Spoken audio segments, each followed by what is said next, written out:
আজকে আলোচনা করব রিউমেটয়েড আর্থ্রাইটিস এই রোগের লক্ষণ নিয়ে।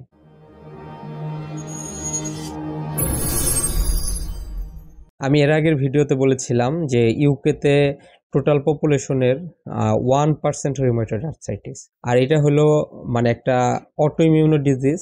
এটা কখনো একবারে ভালো হবে না, এটা নিয়ন্ত্রণে রাখতে হবে।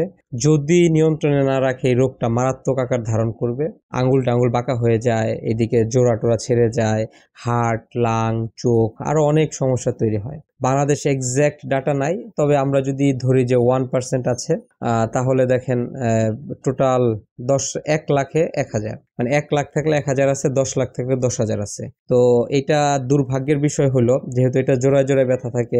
আবার অস্টিওআর্থ্রাইটিসেরও মানে শুরুর দিকে কিন্তু জোড়া মানে এই পেইনটাও জোড়ায় জোড়ায় থাকে, সকাল স্টিফনেস থাকে, রিউমেটয়েড আর্থ্রাইটিসেও স্টিফনেস থাকে। তো অনেকেই দেখা গেছে সঠিক রোগ নির্ণয় ছাড়াই ওই বিভিন্ন ওষুধ টষুধ খেয়ে নিয়ন্ত্রণে রাখে, কিন্তু ক্ষতি হইতে থাকে। তো আজকে আলোচনা করব রিউমেটয়েড আর্থ্রাইটিস এই রোগের লক্ষণ কি। যেমন রিউমেটয়েড আর্থ্রাইটিস এই রোগটা প্রথমে সাধারণত হাত এবং পায়ের ছোট ছোট জয়েন্টগুলোকে ধরে। এই যে দেখতেছেন না, এই যে ছোট ছোট জয়েন্ট, এই জয়েন্টগুলোকে মেইনলি মেইনলি হলো এই যে প্রক্সিমাল ইন্টারফ্যালেঞ্জিয়াল জয়েন্ট যে আছে, এই জয়েন্টগুলোকে ধরতেছে, এমসিপি জয়েন্টকে ধরে, আরও অনেক জয়েন্টকে ধরে। তো আঙ্গুলের যেটা হয়, পেশেন্ট বলে 2 হাতে ব্যথা, এবং এই ব্যথাটায় ধরেন ব্যথা থাকে, জয়েন্টগুলো ফুলে যায়, হ্যাঁ ফুলে যায়, সোয়েলিং হয়, এখানে টেন্ডার হয়, ধরলে অনেক ব্যথা করে, হ্যাঁ হাত নড়াইলে অনেক ব্যথা করে। আরেকটা বড় বিষয় হলো স্টিফনেস কি, ধরেন ঘুম থেকে ওঠার পরে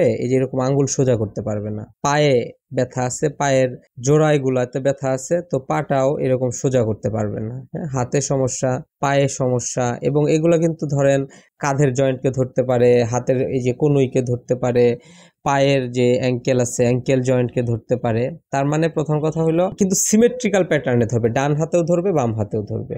তাহলে আপনাদের যেটা গুরুত্ব দিতে হবে যে ঘুম থেকে ওঠার পরে যদি এরকম ছোট ছোট বিশেষ করে হাত পায়ের জয়েন্টে যদি ব্যথা থাকে, এবং এটা যদি আধা ঘন্টার বেশি থাকে, 30 মিনিটের বেশি থাকে, অর্থাৎ ঘুম থেকে ওঠার পর আপনি সহজ উঠতে পারেন না, সময় হওয়ার সাথে সাথে, সূর্য ওঠার সাথে সাথে যদি আপনার এই ব্যথাটা কমতে থাকে, তাহলে আপনার এটা রিউমেটয়েড আর্থ্রাইটিস হওয়ার সম্ভাবনা আছে।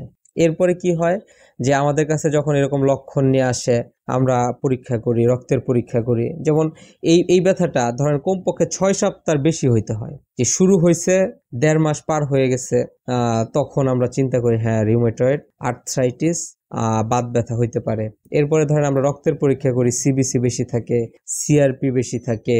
তো ওভারঅল আমরা যদি এই জিনিসগুলো করি, আমরা ধারণা পাই, তাহলে আপনাদের কাছে মেসেজ হলো যে আপনাদের এই যে এরকম 2 হাতের 2 পায়ের এই ছোট ছোট জয়েন্টে ব্যথা আছে কিনা, ফুলে যায় কিনা, এবং ব্যথাটা সকালের আধা ঘন্টা থেকে 1 ঘন্টা পর্যন্ত বেশি থাকে, সময় বাড়ার সাথে সাথে, সূর্য ওঠার সাথে সাথে ব্যথাটা কমে। পরিশ্রম করলে ব্যথা কমে, বিশ্রামে ব্যথা বাড়ে, এটা কিন্তু ইনফ্ল্যামেটরি আর্থ্রাইটিসের একটা লক্ষণ। তো আসলে যেহেতু আমি ফিজিক্যাল মেডিসিনের রিহ্যাবিলিটেশন এফসিপিএস করতেছি, তো আপনাদের এই ধরনের সমস্যা থাকলে অবশ্যই আমার সাথে যোগাযোগ করতে পারবেন। ধন্যবাদ, সালাম আলাইকুম।